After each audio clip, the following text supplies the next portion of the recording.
So once you understand that this is the thing that binds you to each other, you must understand how important it is to keep to Vishwa Nirmal Dharma. In so many ways, I have been able to tell you what is Vishwa Nirmal Dharma. So we have to understand the full content of the dharma that we are following, and also to reflect it back to see, are we really following this religion? But in falsehood, I have seen like somebody is a Christian. Every Sunday he'll get up, dress up nicely, go to the church, get up 3 times, 4 times, sing songs, this thing, do everything, pay the money to the priest, pay to the church, pay to that, and then he thinks he has done the job. Very religiously he'll go and confess. Muslims very religiously will do some things which we cannot really understand.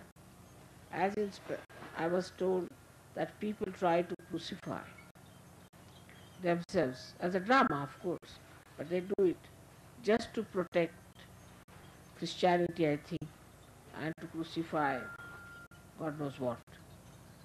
Then there are people in India who are following Hinduism. And the first principle, the basic principle of Hinduism, that there is spirit in everyone. So how can you have caste and subcaste and this and that? If everybody has the spirit, you can't have caste, subcaste. You cannot have division like that. So what we find in every religion, there are problematic things. But once you come to this pure religion, then you see the essence of it. And the essence of it is that we are all spirit and we are all related to each other. We are part and parcel of the whole. So you go to the collective. So at the end he said, Sangham Sharanam Gaccham. This is a very important one. Is the most important thing is this Sangham Sharanam Gaccham.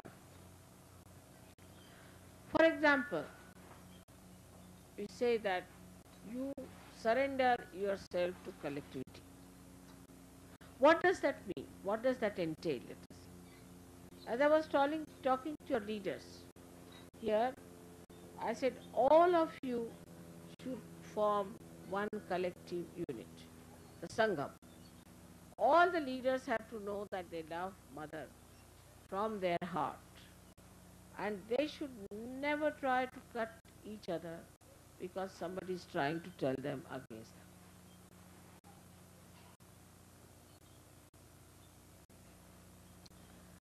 They should have love for each other. For example, there's one Mr. X who is the leader. Now a negative force incarnates and comes and tells the leader that see, the other leader is my supporter.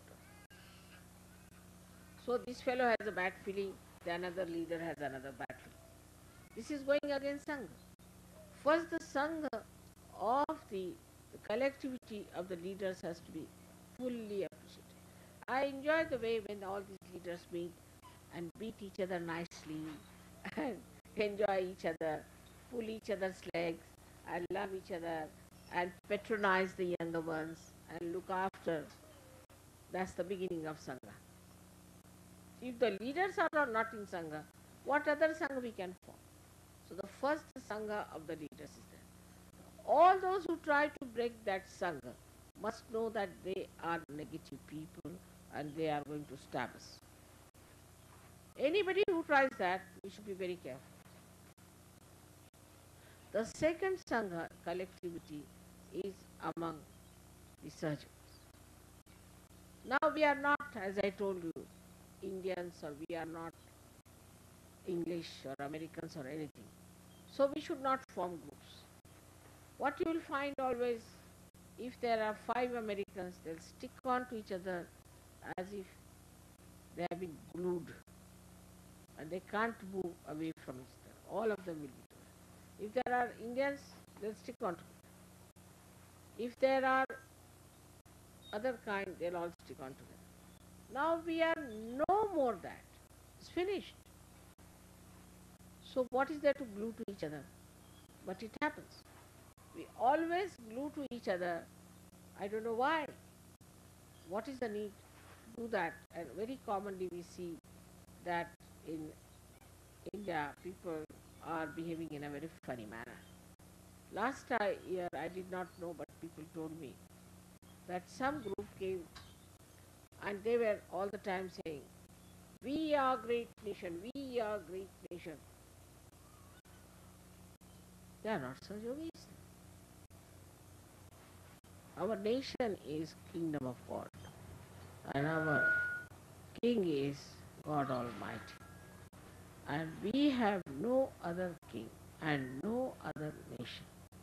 If you cannot transcend those barriers of stupid limitations, you cannot become such. But this is in a very gross way. But in a very subtle way, I see a lady who is catching or who has bada will immediately crawl into another one. Somehow, she may belong to any country, doesn't matter. See, a Bhutish woman, say, coming from India, will crawl up to another one in Australia, straightforward march. Just start watching where is she going. Oh God, that's it. So the Bhuts are very collective, a big fraternity, great fraternity. If they see somebody who is possessed, this Bhutish person will immediately go to them. It is very surprising that the Bhuts are so collective. Apart from that, they know me very well. They understand me very well. Even a little child, if he is caught up, he will start crying before me, shaking before me, not coming before me. But when they are realized, they don't understand. And moreover, they don't understand a simple principle that we are now possessed by our own spirit and we are one. So they should stick on more to the person who is a spiritually evolved personality. But instead of that, for them some third rater, something is much more important than a person who is such a highly developed person. This is where we fail in our collective. A very subtle method of these negative people, just finding out how to form a big formidable group to attack us. With that, you lose your vibrations. Once you lose your vibrations, then you say, oh, this is too much. We must have compassion. We must have love. After all, we are all Sahajogis. So, is the compassion and love of Bhuts among themselves. They are talking of compassion to each other. Even with me, they said, Mother, you have to be kind. I said, are you more compassionate than me that you are teaching me? If I am saying anything to this lady, taking all my breath and all my energy on her, then I am doing it for her benevolence. And it's my compassion that is what. But what you are doing is not for the benevolence, but for the destruction of that. So no use supporting someone who is negative. Many negative persons who have been asked to get out Sahaja Yoga sometimes create this problem of coming, oh mother, I'm so good, but they tortured me, they troubled me so much. Now I'm seeing a bhoot in the person. I can clear this. I can see the negativity. But if you do not see, you will immediately start taking sides. Oh God, look at this, poor thing is tortured. You lose your vibrations, you won't be able to find out.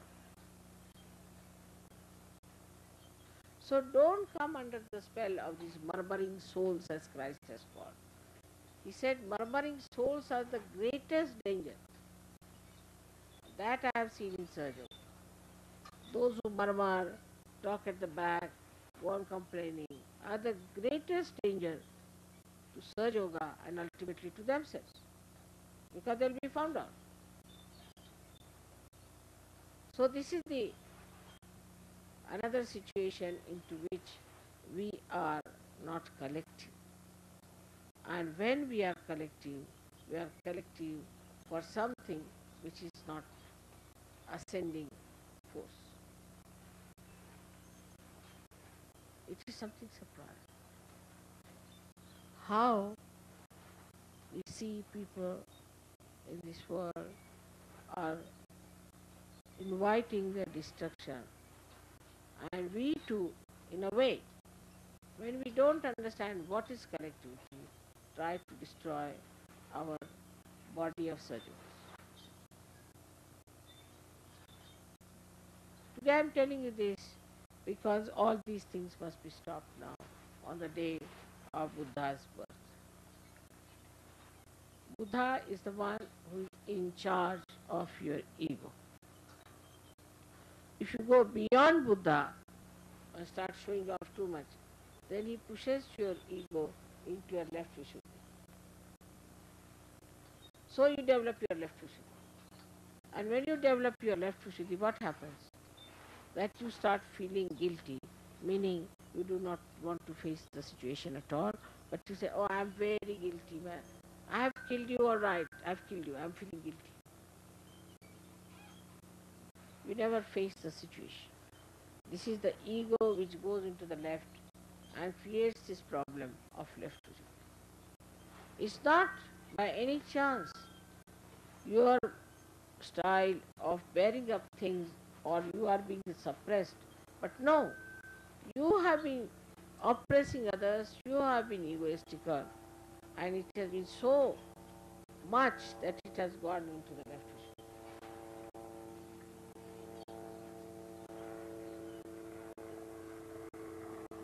So you are trying to justify. Now I would suggest that if you really want to understand Sahaja Yoga, first try to understand yourself. Then you see, where is my mind going now? Some ladies who are used to say gossip, they come to Sahaja. They're all right. But sometimes that thing comes, let's go and gossip about this lady. They'll just get up, walk on to another one who must have been gossiping in last life maybe. So go and talk to that person and tell something against that person. Then they find out another gossiper and they get another gossiper. Now what I find is three great Sahaja Yoginis are sitting and gossiping there. I said, what are you talking about? Oh no, mother, we were discussing Sahaja Yoga. I said, really? Discussing Sahaja Yogis is never discussion on Sahaja Yoga. If you are discussing people, you are not discussing Sahaja Yoga. Discussing Sahaja Yoga has nothing to do with human beings or with realized souls. Thank God you don't discuss me, because I must be making lots of mistakes in relation to your culture, in relation to your styles, in relation to the human style. For example, you have to say thank you 10 times. I might be saying it only 3 times or 4 times. Or you have to say sorry, sorry, sorry, sorry. On the telephone, even now, I never say sorry. I say I beg your pardon. But you see, people will say sorry, sorry, sorry. I start thinking, am I in the wrong or they are in the wrong? So, when we start discussing others, what we really do is to confront or to face someone with your own limitations. And we start thinking, he should have done like this, he should have. What about you? So, best is you discuss yourself with yourself and you discuss Sahaja Yoga with others. This is the best way to get rid of one of the greatest enemies of collectivity is gossip. It's a human nature, I think, gossip. Another horrible thing we have, which Buddha has tried to control, is a very subtle type of aggressiveness. That one of the games I play is of making somebody a leader. It's a game. Please remember. Even if I tell you I'm Mahamaya, you forget it. Even if I tell you I'm playing a game, still you forget it. You become so seriously leaders, you see. It's nothing to feel that you are leaders. There's nothing like leaders. There's nothing like that in surgery. But then I play some. Now I had a mind to praise people today for yesterday's program. The way it was arranged, it was done beautifully, so many people came. It's remarkable. But then I was thinking, should I say or not? If I say next time, God knows what I will see. So encouraging like this, will it help or not? So I have been still discreet about it. Of course, I must say, yesterday's program was very remarkable, and we must really give a hand to Dev and to the leader, our Karan.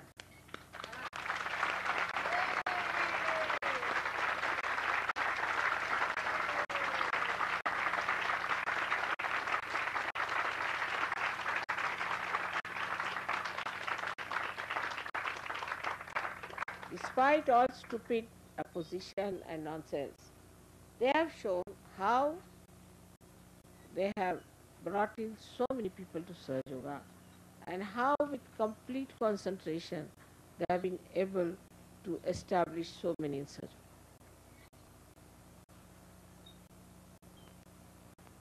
So it is for you to learn from it that despite all problems and anything, without feeling bad about it, just see that you move like a big elephant towards giving realization to others, creating more Sahajogis and more Sahajogis in America. Those who had this aim in life, that we have to give realization to people, we have to achieve establishment of Sahaja Yoga, they never will have any problems of any kind. So never bring down yourself to the level where you think that, see, the food was not good, that was not good, this one was not good, this fellow was torturing, that fellow was doing this. This is not going to help anyone.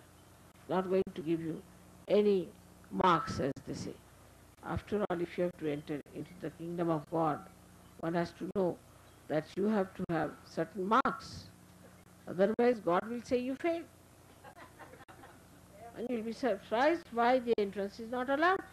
You are thinking you are so intelligent, so great, you see how much gossip you have created, how much problems you have created, how many leaders you have pulled down, how much you have befooled mother and all that.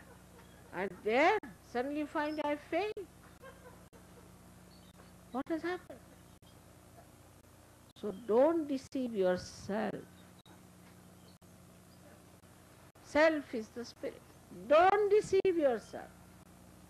If you deceive yourself, ultimately you'll be deceived. And despite the fact you have been Sajogis, you have been to my pujas, you have been here, and you have been certified as Sajogis, there's light on your head, still they will say, take another life and then come back. Take another, as you see, fail, you have to go through 1 year more. Try another one.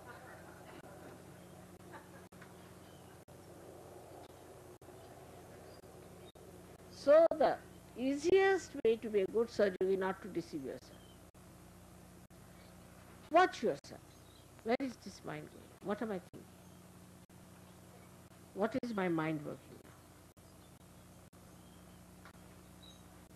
Can I, this man is coming, can I give him realization? Should I start talking to him about Sahaja Yoga?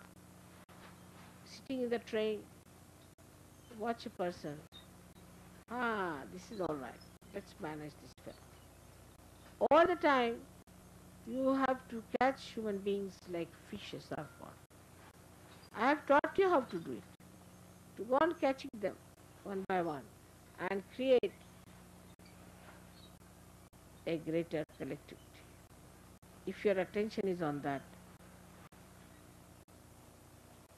then I will say you have acted like Buddha. Because Buddha just did that. From everywhere he collected people, told them to follow a path of detachment, and he asked them to wear clothes and things which are for detachment, and he asked that you should detach yourself from your families, everything. All this he did for one thing, that they should be prepared for today's life. That they have done all these things. We don't want you to wear orange dresses. We don't want you to do all these wrong things, which are not needed today. They were all right in those days, but today they are wrong because they are not needed. When it is not needed, why should you carry on your head? Like the other day, I saw somebody carrying a big boat on his head. I said, what are you doing? He said, I'm carrying the boat. For what? Why are you carrying the boat? Said, you see, I know there is no need to carry the boat here because there is no sea, no water, nothing. But I'm just carrying. But why are you carrying this load upon your head? No, because I'm carrying, That is how we are. We are carrying on with things which are not needed. Like mother, now I've been doing Hatha Yoga. Should I do some Hatha Yoga? Why do you want to do it? There is no need for you. No, no, mother, but I've been doing it. Do it now, what to do? It's as stupid as this carrying a boat on your head. That whatever is not needed, unnecessarily wasting your time. I'm used to this, mother. I used to do this, so I must do it. Everything is made very easy for you in Sahaja. Very simple. You don't have to starve, you don't have to fast, you don't have to become vegetarians, you don't have to go and sit in the sun or meditate on Himalayas, nothing of the kind. Comfortably, you can sit down wherever you like and you can meditate. Everything made easy. And once you have found out your spirit, you can enjoy everything that's beautiful. On the whole, maybe for some people this is really too much. In a Sahara desert, you are sitting, everything blowing on your head. What is this? How can we live here? Such a rough life. But you don't feel that way because you have the comfort of the spirit within you. It's the comfort of the spirit. And for the comfort of spirit, you don't need anything. That's what you have. So do not carry on with nonsensical things. Because Buddha went round and round as we came today to this program, I was just thinking like Buddha. Going from this end, again coming from this end, then I couldn't find it, then that end, then coming this way. Ultimately we reach this is blocked. I said, give him a bandhan. Finished. Open. So this was blocked, that was blocked, go this way, that way. All right, it was blocked for him. So he went round and round. But it's not blocked for you. Why do you want to go round and round again? But that is what today everybody wants to do the same way. We must sacrifice, we must give up this, we must do that. What are you going to sacrifice? What is there to sacrifice? I would like to know in Sahaja Yoga. course, mostly people sacrifice their brains, I think. When nothing is to be sacrificed, why do you want to become a goat of sacrifice? So from Buddha's life, you don't have to learn that he went in the jungles and he did this and he did also renunciation, he gave up his wife. No, that's not needed now. That's over.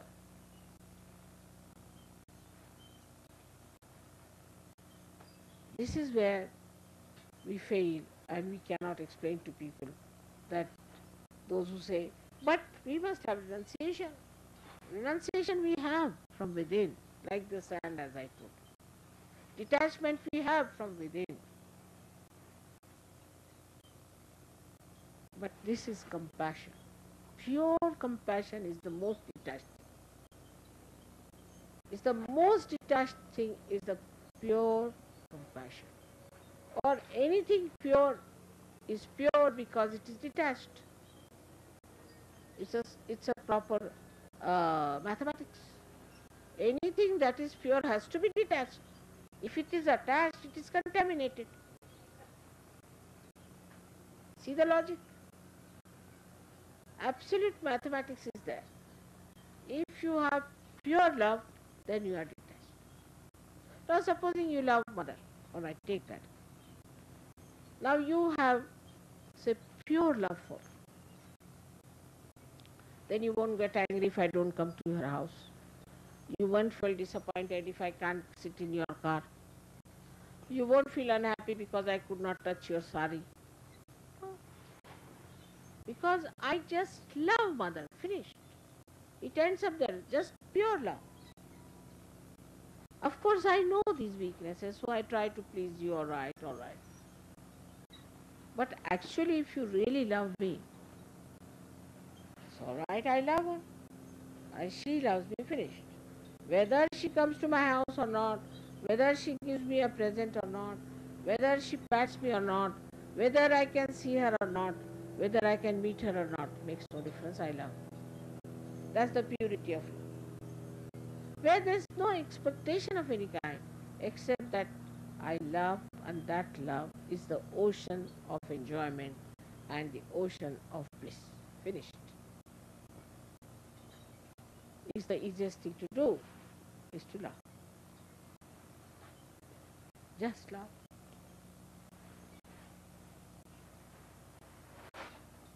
How your heart is like an ocean. I just love. The sea is not attached to any shore. When it has to come, it comes out. When it has to go back, it goes. When it has to give water for the rain, it gives. The water goes as the clouds are formed, then the water falls as rain. Again it comes back to the sea. It doesn't stop anywhere. In the same way, if we just think, is the feeling I have that I love mother, what a feeling it is. That should be the end of everything. Absolutely. I feel the same way. Otherwise, I would be feeling every day guilty. Oh, I didn't smile at that. I didn't give present to this one. I should have brought something special for that person. I was late for the program.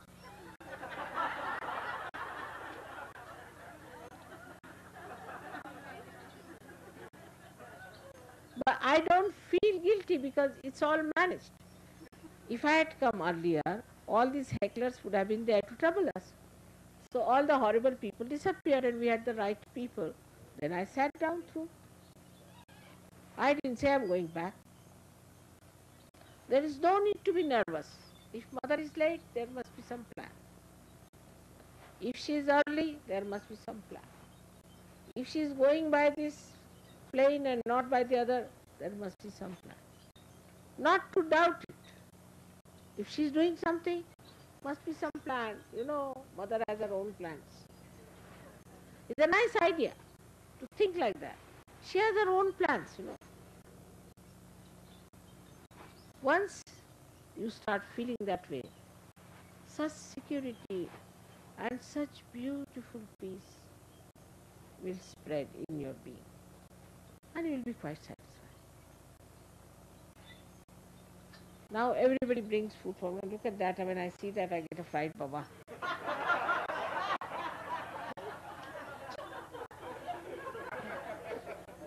Look at that. I, I was supposed to test it, but even testing will be so much.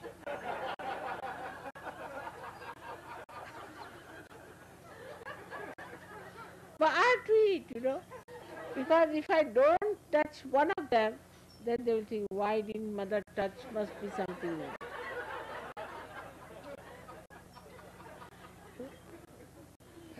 This is a very big problem for me, to keep you happy and to assure you. But I assure you that I love you all very much. Whether you bring food for me or flowers for me or anything, does not matter. When I'm leaving Bogota, my heart is wrenching out. I see the wrench of my heart. I see. Because I'm leaving all the new babes there. That's all. Then I just don't want to face, the thing. I feel, oh God, just see, I'm leaving them. But because I love them. So I see, because I love them, I feel it. It's all. Even this pain is all right. Because I love them. I enjoy that pain. Because I love them. And then I come here and see all of you standing at the airport. Whole thing is fulfilled again. Just not because you have come, because I have come to love you. All this is such a beautiful rapport and such a beautiful feeling. I want you all to enjoy this and not petty things and small things which spoil your joy. These are all joy killers. And that's why the greatest joy killer is the ego nonsensical, which tells you, oh, why didn't mother do this or do that? It's the ego part of it. That's why we have to think of Buddha and celebrate his Jayanti within ourselves to establish him, to say that this ego cannot take away our joy. Anywhere such idea just comes into your head, tell them, now Mr. Ego, I know you very well. In the light of Buddha, you can see your ego very clearly. And he is the killer of your ego. He is the one who finishes off your ego. So today, we have to pray for the whole of America, which is really suffering from this nonsensical, mythical ego, which is being exploited by everyone. People are befooling them, the media is befooling, all the doctors are befooling, all the psychologists are befooling, all the governments are befooling. I don't know, everybody is befooled because they have got ego. If they had no ego, they could not have been befooled. All these advertisements and all these hocus pocus that's going on is because human beings have ego and they can't see through.